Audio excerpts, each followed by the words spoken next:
Hello बच्चों, let's read the question. A laser emits at 424 nanometer in a single pulse that lasts 0.5 microsecond. The power of the pulse is 3.25 megawatt.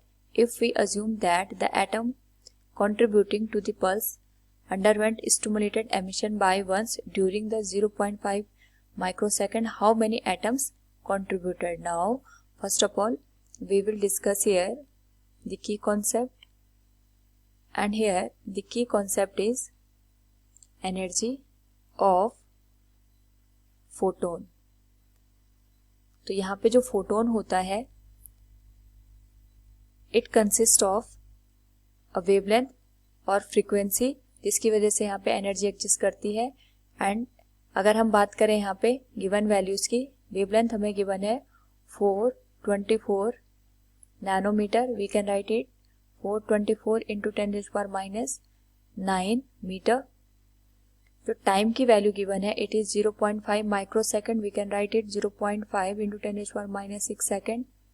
और जो power है हमें given है it is 3.25 megawatt, that is 10 raised power 6 watt.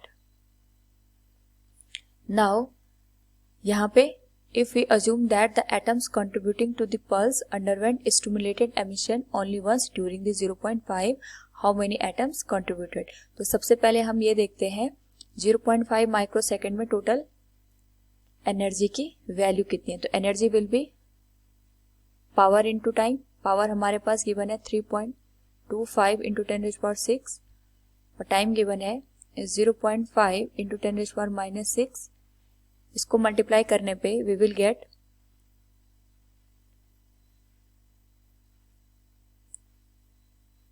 1.625 joule. Now यहाँ पे जो energy होगी photon की, it is energy of photon is given as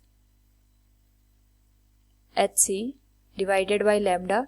h की वैल्यू है 6.63 into 10 raised power minus 34. Speed of light is 3 into 10 raised power 8 और wavelength given है 424 into 10 raised power minus 9. इसको सॉल्व करने पे we will get the value of 71 into 10 raised power minus 19 joule. यानी अगर हमारे पास फोटोन की हम बात करें जिसकी वेवलेंथ 424 नैनोमीटर है, उसकी जो एक फोटोन की एनर्जी होगी that will be 4.71 into 10 raised power minus 19 joule. तो हमारे पास यहाँ पे ईच जो एटम है एमिट्स 1 फोटोन, यानी हमें एक एटम से एक फोटोन मिलता है. सो नंबर ऑफ जो हमारे पास एटम्स होंगे इट विल बी, जो टोटल एनर्जी है it is 1.625 joule. It will be divided by 4.71 into 10 raised power minus 19, 0.34 into 10 raised power 19.